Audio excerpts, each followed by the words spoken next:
ശ്രീ പ്രസാദ് കുരുവിള, ഇപ്പോൾ ഈ വിഷയത്തിൽ ഈ വാർത്ത പുറത്തു വന്ന സമയം മുതൽ ബി.ജെ.പിയുടെ കേരള ഘടകം, പ്രത്യേകിച്ച് രാജീവ് ചന്ദ്രശേഖർ, ഈ വിഷയത്തിൽ വളരെ കൃത്യമായ ചില ഇടപെടലുകൾ നടത്തുന്നുണ്ട്.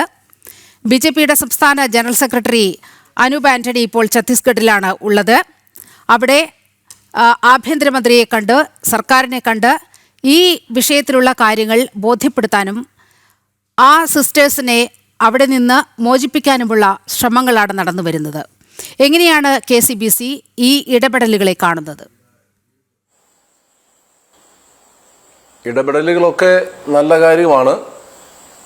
യഥാർത്ഥത്തിൽ ആദ്യത്തെ ഇടപെടൽ, പോലീസിൻ്റെ ഇടപെടൽ, അല്ലെ ആ സംഘടനകളുടെ ഇടപെടൽ ഒഴിവാക്കാവുന്നൊരു കാര്യമായിരുന്നു. അവിടെ കന്യാസ്ത്രീകളെ അറസ്റ്റ് ചെയ്യേണ്ട യാതൊരു കാര്യവും നിലനിൽക്കുന്നില്ലായിരുന്നുവല്ലോ.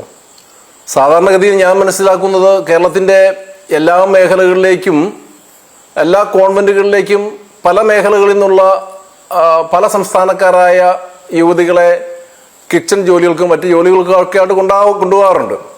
അപ്പോൾ ആ കൊണ്ടുപോകുന്ന സമയത്ത് തന്നെ ഒരുപക്ഷെ ഹോം സിക്കിൻ്റെ ഭാഗമൊക്കെ ആയിട്ട് ചിലർ കരയുകയും ഒക്കെ ചെയ്യും. പക്ഷെ അതിൻ്റെ പേര് പറഞ്ഞ് മുതലെടുത്തുകൊണ്ട് ആളുകളെ, സിസ്റ്റേഴ്സിനെ മതപരിവർത്തനത്തിന് പ്രേരിപ്പിച്ചു എന്ന് പറഞ്ഞ് സിസ്റ്റേഴ്സിനെ അറസ്റ്റ് ചെയ്യുന്നതും അതൊരു നീതിയുക്തമായൊരു കാര്യമല്ല.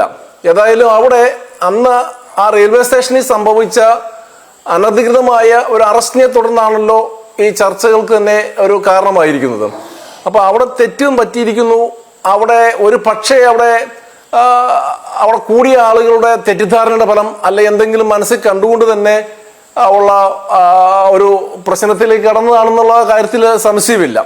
ഏതായാലും നമ്മുടെ കേരള സമൂഹവും ഇന്ത്യൻ സമൂഹവും ഒക്കെ തന്നെ ഈ അറസ്റ്റിനെ അപലപിക്കുന്നുണ്ട്. ശക്തമായ പ്രതിഷേധമുണ്ടാവുന്നുണ്ട്. അവർക്ക് ജാമ്യത്തിന് ഉചിതമായ നടപടികൾ സ്വീകരിക്കേണ്ടതായിട്ടുണ്ട്. അത് ആളുകൾ, കേരളത്തിലെ സംവിധാനങ്ങൾ അവിടെ അതിനെക്കുറിച്ച് ചിന്തിക്കുകയും അതിനെക്കുറിച്ച് മുൻകൈ എടുക്കുകയും ചെയ്യുന്നുണ്ടെങ്കിൽ അതൊക്കെ നല്ല കാര്യങ്ങൾ തന്നെ. പക്ഷെ ഇതൊക്കെ ഒഴിവാക്കാവുന്ന ഒരു കാര്യമായിരുന്നു. ഇവിടെ ആതുര ശുശ്രൂഷ രംഗത്തും വിദ്യാഭ്യാസ രംഗത്തും ഒക്കെ നമ്മുടെ കത്തോലിക്ക സഭയും ക്രൈസ്തവ സഭകളും ഒക്കെ ചെയ്ത കാര്യങ്ങളൊക്കെ എത്രമാത്രമാണ് നമുക്കറിയാവുന്ന കാര്യങ്ങൾ തന്നെയാണ്. പക്ഷേ അതൊന്നും കണ്ടില്ല എന്നടിച്ച് ഇപ്പോൾ അതിന് പ്രത്യേക ഒരു പേരും കൊടുത്ത് മതപരിവർത്തനം എന്ന് പറഞ്ഞുകൊണ്ട് രംഗത്തിറങ്ങുന്നതും അതിന് പാവപ്പെട്ട സിസ്റ്റേഴ്സിനെ ശിക്ഷിക്കുന്നതും അല്ലെ അവരെ ജയിലിലാക്കുന്നതുമായ നടപടികളിലേക്ക് പോകുന്നത് തീർത്തും പ്രതിഷേധാർഹമായ കാര്യങ്ങൾ തന്നെയാണ്. അതിന് യാതൊരു സംശയവുമില്ല. ഇതൊക്കെ ഒഴിവാക്കാവുന്ന ഒരു കാര്യങ്ങൾ തന്നെയായിരുന്നു അല്ലേ എന്നാണ് എനിക്കിവിടെ ചോദിക്കുവാനുള്ളത്. ഇത് പറയുമ്പോൾ തന്നെ ശ്രീ പ്രസാദ് കുരുവിള, നമ്മൾ അവിടുത്തെ ചില യാഥാർത്ഥ്യങ്ങൾ കൂടി ഉൾക്കൊള്ളേണ്ടതുണ്ട്. ഈ 3 പെൺകുട്ടികളും, ഈ റെയിൽവേ സ്റ്റേഷനിൽ കണ്ട 3 പെൺകുട്ടികൾ മാവോയിസ്റ്റ് സ്വാധീന ജില്ലയായ നാരായൺപൂരിൽ നിന്നുള്ളവരാണ്. ആ ജില്ലയിലെ മാവോയിസ്റ്റ് ഭരണമേഖലയായ അബൂജ്മാഡിൽ നിന്നുള്ളവരാണ് ഈ പെൺകുട്ടികൾ എന്ന് വളരെ ശ്രദ്ധേയമായി നമ്മൾ എടുത്തു കാണേണ്ട വസ്തുത. 2024 ഒക്ടോബറിൽ ഏറ്റവും വലിയ മാവോയിസ്റ്റ് വേട്ട നടന്ന സ്ഥലം കൂടിയാണ് അബൂജ്മാഡ്. ഇവിടെ 38 മാവോയിസ്റ്റുകളെയാണ് സുരക്ഷാ സേന ഒക്ടോബറിൽ വധിച്ചത്. അതായത് അതീവ സുരക്ഷാ മേഖലയാണ്. മാത്രവുമല്ല, ഈ പെൺകുട്ടികൾ ആദിവാസി വിഭാഗത്തിൽ നിന്നുള്ള കുട്ടികൾ കൂടിയാണ്. സ്വാഭാവികമായും ഈ അബൂജ്മാഡ് എന്ന് പറയുന്ന ഈ പ്രദേശം എല്ലാ ഏജൻസികളുടെയും കർശനമായ നിരീക്ഷണത്തിലുള്ള ഒരു ഏരിയയാണ്. അതുകൊണ്ട് തന്നെ ആ മേഖലയിൽ നിന്ന് ആരെങ്കിലും പുറത്തു വരുന്നതോ അല്ലെങ്കിൽ ആ മേഖലയിലേക്ക് ആരെങ്കിലും അകത്തേക്ക് കയറുന്നതോ ഈ സുരക്ഷാ ഏജൻസികളുടെ കണ്ണിൽപ്പെടുക വളരെ സാധാരണമായൊരു കാര്യമാണ്. അങ്ങനെയാണ് ഈ പെൺകുട്ടികൾ റെയിൽവേ സ്റ്റേഷനിൽ റെയിൽവേ പോലീസിൻ്റെ കണ്ണിൽപ്പെടുന്നത്, ഒരു TTയുടെ കണ്ണിൽപ്പെടുന്നത്. സ്വാഭാവികമായും അങ്ങ് സൂചിപ്പിച്ചു, ചില ഹോം സിക്നെസ്സൊക്കെ വീട്ടിൽ നിന്ന് വിട്ടു നിൽക്കുന്ന പെൺകുട്ടികൾക്കുണ്ടാകാം. സ്വാഭാവികമാണ് അക്കാര്യം. അങ്ങനെ എടുത്താൽ തന്നെ RPF വന്ന് ഈ കുട്ടികളുടെ മൊഴിയെടുക്കുമ്പോൾ അതിൽ ഒരു പെൺകുട്ടി പറഞ്ഞ വസ്തുതകളുടെ അടിസ്ഥാനത്തിലാണ്, കാര്യങ്ങളുടെ അടിസ്ഥാനത്തിലാണ് FIR ഇടുന്ന സാഹചര്യമുണ്ടായത്. ആ പെൺകുട്ടി പറയുകയാണ്, എൻ്റെ സമ്മതത്തോടു കൂടിയല്ല പോകുന്നത്. വീട്ടുകാർക്ക് ഒരു കുട്ടി പറയുന്നത് വീട്ടുകാർക്ക് ഒരുപക്ഷെ അറിവില്ലായിരിക്കും ഇക്കാര്യത്തിൽ എന്ന് പറയുന്നു. ഒരു കുട്ടിയെ കാണാനില്ല എന്നുള്ളൊരു പരാതി വരുന്നുണ്ട്.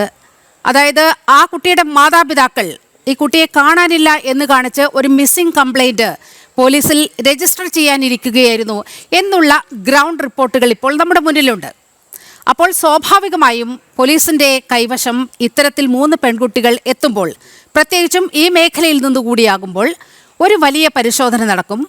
ആ മൊഴിയുടെ അടിസ്ഥാനത്തിൽ 2 പ്രധാന നിയമങ്ങൾ, ഛത്തീസ്ഗഡിൽ നിലനിൽക്കുന്ന 2 പ്രധാന നിയമങ്ങൾ അനുസരിച്ചാണ് പോലീസ് കേസെടുത്തിരിക്കുന്നത്, RPF കേസെടുത്തിരിക്കുന്നത്. അവിടെ ഉണ്ടായ ചില പൊരുത്തക്കേടുകൾ, ആ മൊഴികളിൽ ഒരുപക്ഷെ പൊരുത്തക്കേടുണ്ടാകാം, ഇല്ലായിരിക്കാം. RPF ആവശ്യപ്പെട്ട, റെയിൽവേ ആവശ്യപ്പെട്ട പ്ലാറ്റ്ഫോമില്ല, യാത്രാരേഖകളില്ല, ഐഡന്റിറ്റി കാർഡില്ല, ഇങ്ങനെയൊക്കെയുള്ള വസ്തുതകൾ നിലനിൽക്കുമ്പോൾ വളരെ നിയമപരമായി മാത്രമല്ലേ പോലീസിന് ആ ഘട്ടത്തിൽ ഇടപെടാൻ കഴിയുകയുള്ളൂ? പ്രസാദ് കുരുവിള, ശ്രീ പ്രസാദ് കുരുവിള, ഇവിടെ മാവോയിസ്റ്റ് കേന്ദ്രങ്ങളിൽ നിന്ന് വന്ന കുട്ടികളാണ് എന്ന് അങ്ങ് നീലിമ സൂചിപ്പിച്ചതായിട്ട് ഞാൻ കേൾക്കുന്നു.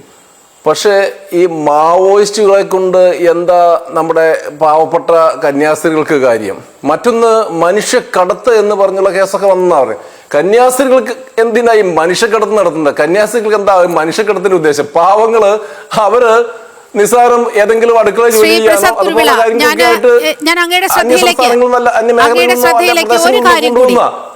അങ്ങയുടെ ശ്രദ്ധയിലേക്ക് ഒരു കാര്യം കൂടി കൊണ്ടുവരട്ടെ. 2013 Chhattisgarh private placement agencies act പാസാക്കിയ സംസ്ഥാനമാണ് ഛത്തീസ്ഗഡ്. അതായത് ഇത്തരത്തിൽ മനുഷ്യക്കടത്ത് അവിടെ വളരെ വ്യാപകമായി ഈ സിസ്റ്റേഴ്സ് ചെയ്തു എന്നല്ല പറഞ്ഞു വരുന്നത്. ഈ മനുഷ്യക്കടത്ത് വളരെ വ്യാപകമായ ഒരു മേഖലയാണ് ഒരു ഛത്തീസ്ഗഡ് എന്ന് പറയുന്നത്. സ്വാഭാവികമായും അതിന് തടയിടേണ്ടത് ആ സർക്കാരിൻ്റെ ബാധ്യതയാണ്. അതുകൊണ്ട് തന്നെയാണ് ഈ ആക്ട് നിലവിൽ വരുന്നത്.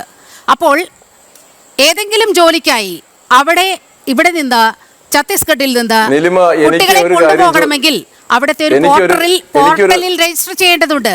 പക്ഷേ ആ രജിസ്ട്രേഷൻ രേഖകളില്ല.